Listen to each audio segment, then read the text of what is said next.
Hai semuanya, kalian pasti tahu donat kan? Jajanan ini memang tidak asing lagi di kalangan kita. Di masa pandemi ini, kita pasti jarang sekali keluar rumah karena harus melindungi diri dari wabah virus corona yang semakin meningkat. Buat kalian yang pengen makan donat tapi gak mau keluar rumah, yuk kita bikin bersama-sama dan yang pastinya kebersihannya terjaga. Bahannya ada tepung seharga 12.000, telur seharga 8.000, garam seharga 200 perak, susu seharga 5.000, ragi seharga 8.000, butter seharga 15.000, gula seharga 1.000, dan air sekitar 300 perak. Ditambah gas 10.000 kira-kira, totalnya menjadi 60.000. Pertama, siapkan dan adukan 1 kg tepung, 130 gram gula, dan 15 gram ragi. Lalu siapkan juga 150 gram butter dan 5 telur kuning telur, dan ditambah air dan susu sampai 550 gram. Kedua, masukkan tepungnya ke dalam alatnya, lalu dinyalakan alatnya, lalu ditambah susu, air, dan telur kuningnya.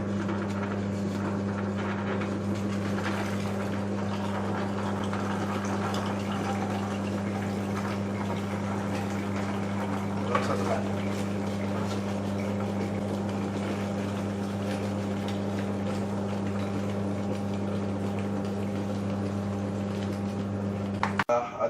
Adonannya menyatu, tambahkan butternya,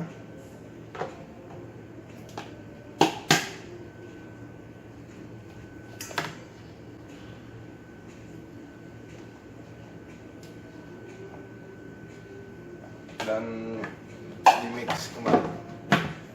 Tunggu selama 10 menitan.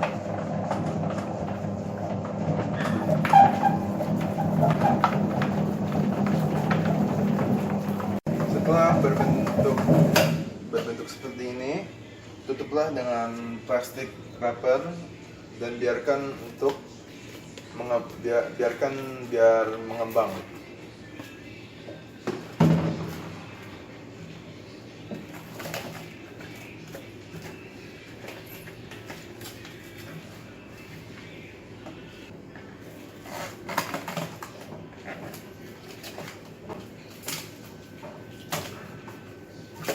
Biarkan 30 menit sampai mengembang.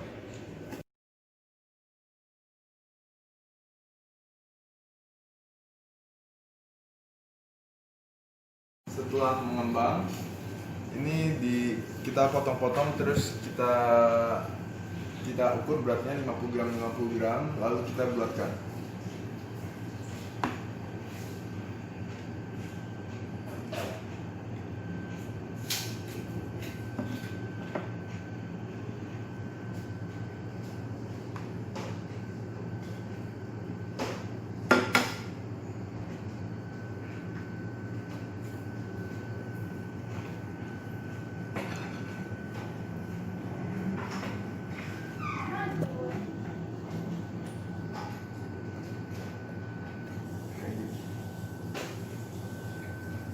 Kita bikin ini sampai adonannya habis.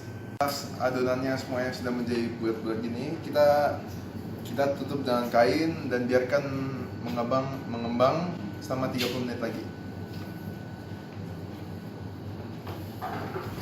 Setelah selesai mengembang, kita bolongkan tengahnya, lalu kita panaskan untuk digoreng minyaknya.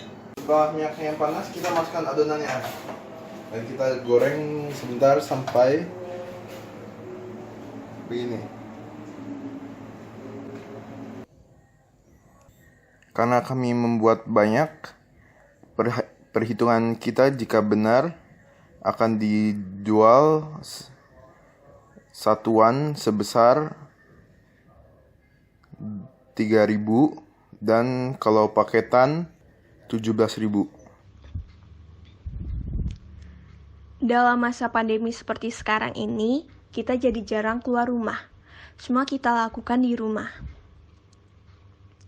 Dalam era new normal ini, banyak orang yang memanfaatkan kesempatan ini untuk mengembangkan bakat terpendam mereka, seperti misalnya memasak. Di masa ini, banyak sekali orang-orang yang menjual makanan hasil kreasi rumah mereka di sosial media, dan ternyata bisa mendatangkan keuntungannya sendiri. Di era yang baru ini, kehidupan dan perilaku kita juga berubah, mulai dari pola makan, berpakaian, serta sosial. Pola makan kita menjadi lebih sehat dan teratur karena kita harus menjaga imun tubuh kita agar tetap sehat dan terhindar dari virus. Pola sosial kita pun juga berubah, yang tadinya selalu bertemu dengan teman dan bisa berpergian bersama, sekarang harus berpikir dulu karena takut bisa tertular dan akhirnya kita hanya bisa bertemu dengan mereka secara virtual.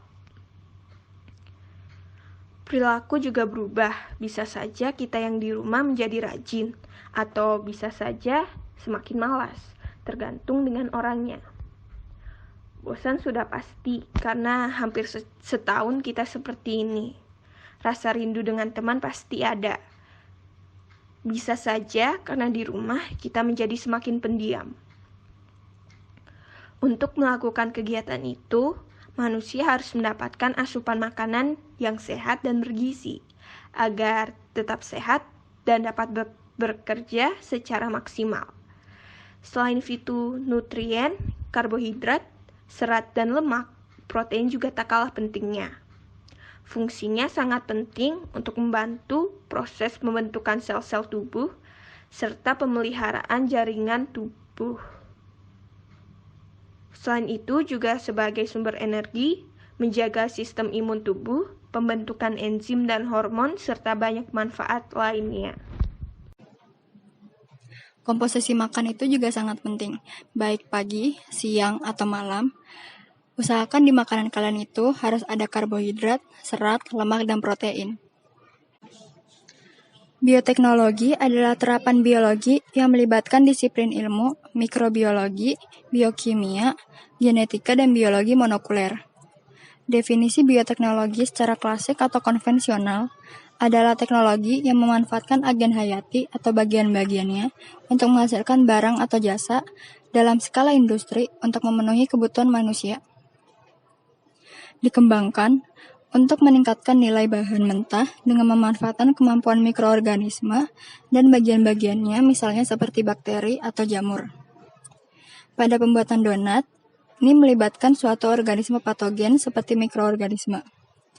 Bahan baku donat yang paling penting itu adalah ragi atau yeast.